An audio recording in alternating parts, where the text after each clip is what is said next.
হযরতে শেরে খোদা মাওলা আলী রাদিয়াল্লাহু তাআলা আনহুর মর্যাদা কম না বেশি? আরো জোরে বলুন না, কম না বেশি? যিনি অত্যন্ত জ্ঞানী ছিলেন, অত্যন্ত বুদ্ধিমান ছিলেন। এই জন্য আমার নবীজি বলেছেন, মান আহাব্বা আলিয়ান ফাকাদ আহাব্বানি ওয়া মান আহাব্বানি ফাকাদ আহাব্বাল্লাহ। যে ব্যক্তি মাওলা আলীকে ভালোবাসবে সে ব্যক্তি যেন আমার নবীকে ভালোবাসলো, আর যে ব্যক্তি আমার নবীকে ভালোবাসলো সে ব্যক্তি যেন আমার আল্লাহকে ভালোবাসলো। সুবহানাল্লাহ বলতেন না? আর যেন বলুন না সুবহানাল্লাহ। হযরত শেরে খোদা মাওলানা আলী রাদিয়াল্লাহু তাআলা আনহু তিনি কেমন ছিলেন, আমি এই ছোট্ট একটি ঘটনা বলে আপনাদের কাছ থেকে বিদায় নিব।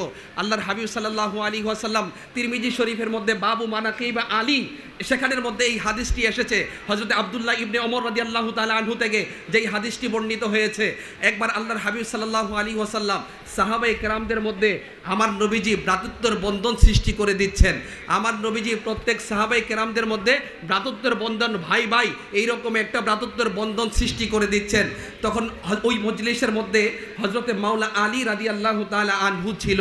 হযরত আলী রাদিয়াল্লাহু তাআলা আনহু একা একা মনটা খারাপ হয়ে গেল, মনে মনে ভাবতেছে আল্লাহর হাবিব সাল্লাল্লাহু আলাইহি ওয়াসাল্লাম সাহাবায়ে কেরামদেরকে ভ্রাতৃত্বের বন্ধনে আবদ্ধ করে দিচ্ছে, আমার নবী তো আমাকে ভ্রাতৃত্বের বন্ধনে আবদ্ধ করে নাই। মনটা একটু খারাপ হয়ে গেল, তিনি একটু কান্না করতেছেন যে আমার নবী আমাকে অন্যান্য সাহাবায়ে কেরামের সাথে ভ্রাতৃত্বের বন্ধনে তো আবদ্ধ করে নাই, মনটা খারাপ হয়ে গেল। তখন আমার নবীজি বুঝতে পারলেন, হে আলী তুমি কি মন খারাপ করেছো? চিন্তা করার কারণ নাই, দুনিয়ার কেউ তোমার সাথে ভ্রাতৃত্বের বন্ধনে আবদ্ধ হওয়ার প্রয়োজন নাই। হে মাওলা আলী তুমি শুনে রাখো, তিনি কেমন একজন সাহাবী মাওলা আলী রাদিয়াল্লাহু তাআলা আনহু, যার সম্পর্কে আমার নবীজি বললেন, হে মাওলা আলী চিন্তা করার দরকার নাই, অন্য কারোর সাথে ভ্রাতৃত্বের বন্ধনে আবদ্ধ হওয়া দরকার নাই। হে মাওলা আলী তুমি শুনো, তোমার পজিশন কত, তোমার মর্যাদা কত। হে আলী তুমি শুনে রাখো, আনতা আখি ফিদ দুনিয়া ওয়াল আখিরা।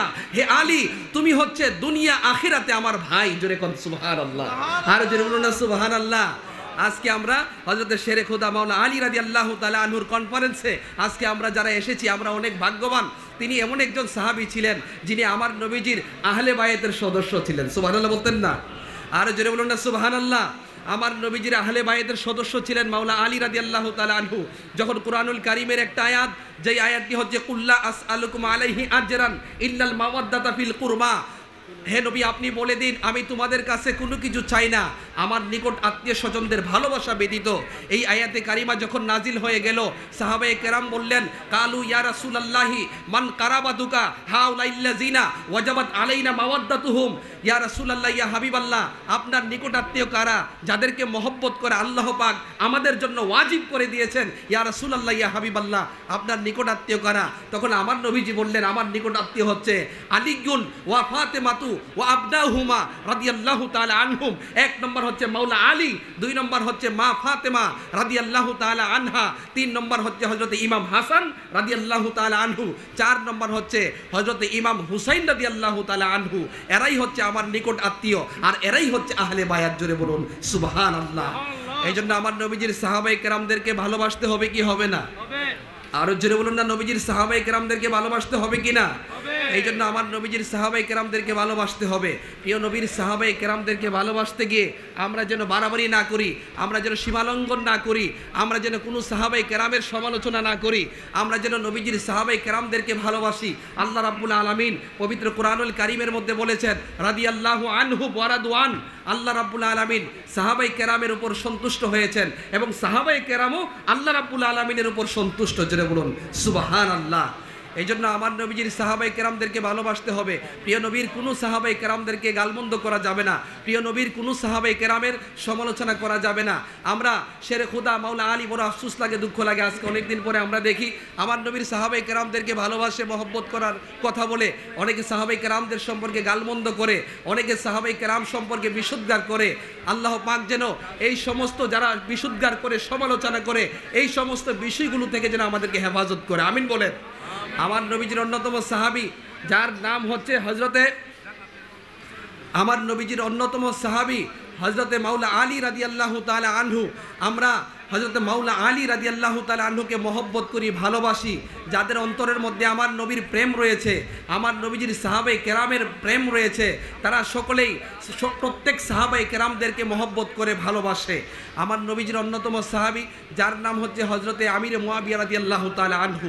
বড় আফসোস লাগে, দুঃখ লাগে, ছোট্ট করে বলে দিয়ে যায়। অনেকে মাওলা আলী রাদিয়াল্লাহু তাআলা আনহুর ভালোবাসার কথা বলতে গিয়ে অনেকে হযরতে আমির মুআবিয়া রাদিয়াল্লাহু তাআলা আনহুকে গালমন্দ করে সমালোচনা করে। আহলে সুন্নাত ওয়াল জামাতের আকীদা হচ্ছে আমার নবীজির কোনো সাহাবায়ে কেরামের কোনো ধরনের গালমন্দ সমালোচনা করা যাবে না। এটাই হচ্ছে আহলে সুন্নাত ওয়াল জামাতের চূড়ান্ত ফয়সালা। এটাই হচ্ছে যুগ যুগ ধরে 1400 বছর ধরে এটাই হচ্ছে আহলে সুন্নাত ওয়াল জামাতের চূড়ান্ত ফয়সালা। আমার নবীজির কোনো সাহাবায়ে কেরামদেরকে গালমন্দ করা, আমার নবীর কোনো সাহাবায়ে কেরাম সম্পর্কে সমালোচনা করা যাবে না। আমার নবীজির অন্যতম সাহাবী যার নাম হচ্ছে হযরতে আমির মুআবিয়া রাদিয়াল্লাহু তাআলা আনহু। যেহেতু এই বিষয়টি অত্যন্ত গুরুত্বপূর্ণ একটি বিষয়, হযরতে আমির মুআবিয়া রাদিয়াল্লাহু তাআলা আনহু যিনি আমার নবী থেকে 163টা হাদিস বর্ণনা করেছেন। আজকে অনেকে শোনা যায়, আমরা ইউটিউবে শুনি, ফেসবুকে শুনি, অনেকে বিভিন্ন ধরনের বাজে বাজে কথা বলে, অনেকে বিভিন্ন ধরনের মন্তব্য করে।